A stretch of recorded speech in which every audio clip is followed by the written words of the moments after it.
आईने हिंदी के एक नए एपिसोड में आपका स्वागत है। और आज के इस वीडियो में हम बात करने वाले हैं अपाचे अटैक हेलीकॉप्टर्स के बारे में।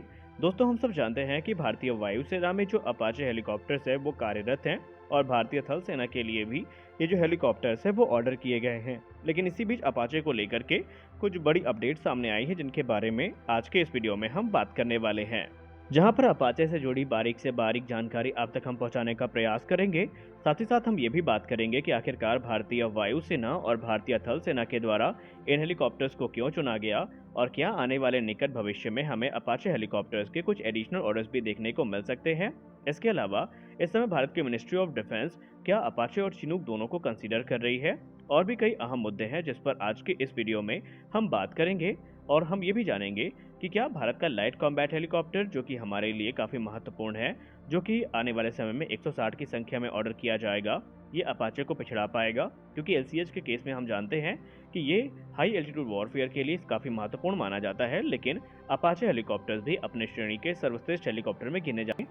दोस्तों, टाटा और बोइंग के बीच में एक ज्वाइंट वेंचर फॉर्म हुआ था 2016 में, जिसको हम टाटा बोइंग एरोस्पेस लिमिटेड के नाम से जानते हैं। और आज इस ज्वाइंट वेंचर के अंतर्गत बहुत सारे उल्लेखनीय जो प्रोजेक्ट हैं वो कंप्लीट किए जा रहे हैं। 14,000 स्क्वायर मीटर में फैली हैदराबाद फैसिलिटी इस समय अपाचे हेलीकॉप्टर्स के फ्यूजलाज को बनाती है। और ये जो फैसिलिटी है ये वर्ष 2018 से जो अपाचे हेलीकॉप्टर्स हैं इनके फ्यूजलाज को बना रही है। और जून 2021 में 100वां फ्यूजलाज जो कि अपाचे हेलीकॉप्टर का था उसको बोइंग को डिलीवर किया गया था TBAL के द्वारा। और उल्लेखनीय बात ये है कि ये अचीवमेंट सिर्फ 3 साल के अंदर कंप्लीट करी गई थी। यानी तेलंगाना स्थित ये जो फैसिलिटी है इसके ऑपरेशनल होने के 3 साल के अंदर ये जो अचीवमेंट है ये पूरी कर ली गई थी। और इस समय ये जो ग्लोबल सप्लाई चेन है अपाचे हेलीकॉप्टर्स की, उसके लिए ये जो फैसिलिटी है ये बहुत ज़्यादा महत्वपूर्ण मानी जाती है। गौर करने वाली बात एक ये है कि टाटा और बोइंग की ये जो मैन्युफैक्चरिंग फैसिलिटी है ये दुनिया भर में AS-64 अपाचे हेलीकॉप्टर की फ्यूजलाज की सोल प्रोड्यूसर है। और इसमें 90% जो पार्ट्स हैं वो इंडियन सप्लायर्स से सोर्स किए जाते हैं।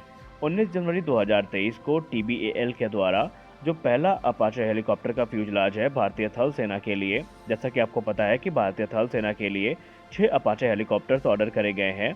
और उन 6 अपाचे हेलीकॉप्टर्स में से पहले हेलीकॉप्टर का जो फ्यूजलाज है वो डिलीवर कर दिया गया था, जिसका निर्माण हैदराबाद की इसी state of the art facility में किया गया है।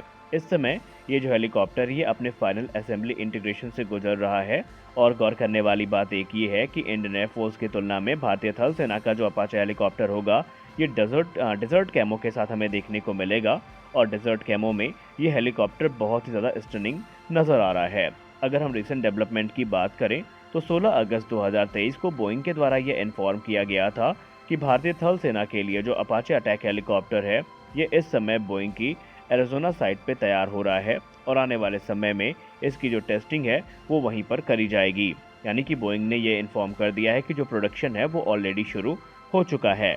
अपाचे हेलीकॉप्टर्स की खरीद की बात करें तो भारत के रक्षा मंत्रालय के द्वारा 39 की संख्या में AS-64 अपाचे हेलीकॉप्टर्स की खरीद को मंजूरी मिली थी, जो कि भारत अमेरिका से खरीदने वाला था। इनमें से 22 हेलीकॉप्टर भारतीय वायुसेना के लिए खरीदे गए हैं। और ये डील सितंबर 2015 में साइन करी गई थी। और उसके बाद भारत और अमेरिका के बीच में एक और कॉन्ट्रैक्ट साइन किया जाता है जहां पर 6 अतिरिक्त अपाचे हेलीकॉप्टर्स की खरीद की जाती है। और ये अपाचे हेलीकॉप्टर भारतीय थल सेना को मिलने वाले हैं। ये डील तब साइन हुई थी जब US president Donald Trump Bharat के दौरे पर थे। हालांकि कोविड-19 की वजह से जो पैंडेमिक हुआ उसमें आपको पता ही है कि पूरी दुनिया प्रभावित हुई थी। और इससे जो अपाचे हेलीकॉप्टर्स की डील है वो भी बुरी तरीके से प्रभावित हुई। लेकिन अब माना जा रहा है कि 2024 की शुरुआत से ही ये जो अपाचे हेलीकॉप्टर्स हैं इनकी डिलीवरी अमेरिका के द्वारा शुरू करी जाएगी। अगर हम इन हेलीकॉप्टर्स के कैपेबिलिटी की बात करें तो निसंदेह ये हेलीकॉप्टर दुनिया के सबसे कैपेबल हेलीकॉप्टर में गिने जाते हैं। और ये कॉम्बैट प्रूवन भी हैं। शायद यही कारण है कि भारतीय थल सेना और भारतीय वायुसेना दोनों के द्वारा ये हेलीकॉप्टर्स खरीदे गए हैं। अपाचे हेलीकॉप्टर्स को दुनिया के सबसे घातक और सबसे advance multi role multi mission combat helicopter के तौर पर जाना जाता है। और इसे फ्लाइंग टैंक की भी संज्ञा दी गई है, क्योंकि ये लगभग हर प्रकार के मिशंस को ही एग्जीक्यूट करने में सक्षम है। और इस चीज़ का प्रमाण इसने अलग अलग युद्धों में और अलग अलग कॉन्फ्लिक्ट्स में ऑलरेडी दिया हुआ है। अपाचे हेलीकॉप्टर की बात करें तो इसमें कंपोजिट रोटर ब्लेड्स को फीचर किया जाता है, जो कि 23 मिलीमीटर के एंटी एयरक्राफ्ट गन के जो राउंड्स हैं इनके हिट को भी विथस्टैंड कर सकता है। वहीं इसके एयरफ्रेम को इस प्रकार से डिज़ाइन किया गया है कि ये 12.7 मिलीमीटर कैलिबर के जो राउंड्स हैं उनको विथस्टैंड कर सकता है। यानी ये हेलीकॉप्टर जितना ज़्यादा घातक है और उतना ही ज़्यादा सुरक्षित भी है। अब आपके मन में एक सवाल उठ रहा होगा कि इसको हम फ्लाइंग टैंक क्यों कहते हैं, तो आइए इसका जवाब भी आपको दे देते हैं। अपाचे हेलीकॉप्टर अपने साथ 16 की संख्या में एंटी टैंक गाइडेड मिसाइल्स को कैरी कर सकता है और इसमें जो गाइडेड मिसाइल इस्तेमाल की जाती है वो बहुचर्चित और बहुविख्यात AGM-114 हेलफायर है और इस नाम से आप भली भांति परिचित भी होंगे। इसके अलावा ये हेलीकॉप्टर 70 mm के 76 हाइड्रा रॉकेट्स को कैरी कर सकता है, जो कि एनिमी टैंक्स को, आर्मर्ड व्हीकल्स को या फिर जो दूसरे टारगेट्स हैं उनको न्यूट्रलाइज कर सकते हैं। और ये हेलीकॉप्टर अपने साथ 30 mm की एक चेन गन को भी कैरी करता है, जो कि 1200 राउंड के साथ में आती है। यानी इसकी जो मैसिव फायर पावर है उसकी वजह से ही इस हेलीकॉप्टर को फ्लाइंग टैंक की जो संज्ञा है वो दी गई है। आज तक आपने अपाचे हेलीकॉप्टर के एयर टू ग्राउंड रोल के बारे में ही सुना होगा, लेकिन क्या आपको पता है कि ये helicopter air to air combat भी कर सकता है?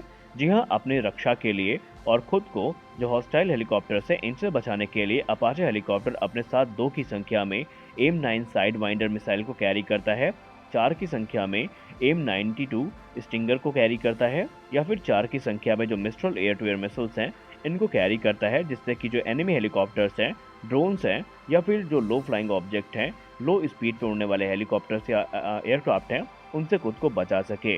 यानी ये एक कंप्लीट पैकेज है एयर टू ग्राउंड और एयर टू एयर अटैक्स के लिए। अपाचे हेलीकॉप्टर अपने साथ सिर्फ एयर टू एयर मिसाइल्स को या फिर air to ground anti tank guided missiles को ही कैरी नहीं करता, बल्कि ये हेलीकॉप्टर अपने साथ 2 की संख्या में AGM-122 साइड आर्म मिसाइल को भी कैरी करता है, जो कि एक air to ground anti radiation missile है और इसकी सहायता से जो हॉस्टाइल रेडार्स हैं उनको ये डिटेक्ट करके डिस्ट्रॉय भी कर सकता है।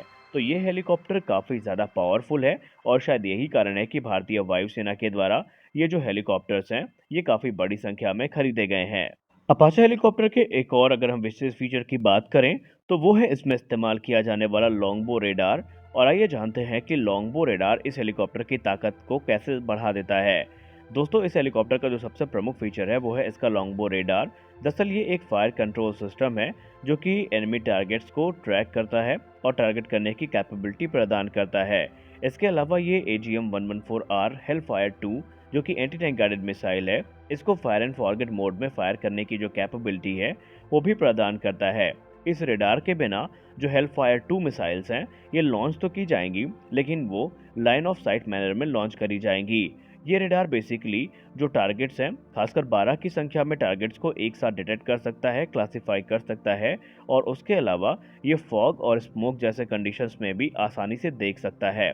जैसे कि ये जो हेलीकॉप्टर है किसी भी कंडीशन या किसी भी मौसम में ऑपरेट किया जा सकता है और यही सारी चीजें इसको बहुत ज्यादा घातक बनाती हैं। हालांकि मान लीजिए कोई कंडीशन ऐसी आ जाती है जहां पर इन हेलीकॉप्टर्स को सरफेस टू एयर मिसाइल से खतरा नहीं है, तो ये अपने इन रेडार्स को बाहर भी कर सकते हैं, क्योंकि उस सिचुएशन में ये जो रेडार है एक डेड वेट का काम करते हैं और इनके हटाने के बाद जो रेडार का वेट है वो कम होता है और इससे इनकी जो स्पीड और रेंज है वो काफ़ी ज़्यादा बढ़ जाती है। और शायद यही कारण है कि भारतीय वायुसेना के सभी हेलीकॉप्टर को लॉन्गबो रेडार से इक्विप नहीं किया गया है। कुछ हेलीकॉप्टर्स जो है वो बिना लॉन्गबो रेडार्स के भी हमें देखने को मिलते हैं। तो आज के इस वीडियो में हमने बात करी है अपाचे हेलीकॉप्टर्स के बारे में। हम आशा करते हैं कि हमारा ये वीडियो आपको अच्छा लगा होगा। अगर वीडियो अच्छा लगा तो वीडियो को लाइक ज़रूर करिए, नए हैं तो चैनल को सब्सक्राइब करिए। मिलते हैं अपने अगले वीडियो में कुछ और अपडेट्स के साथ। तब तक के लिए जय हिंद।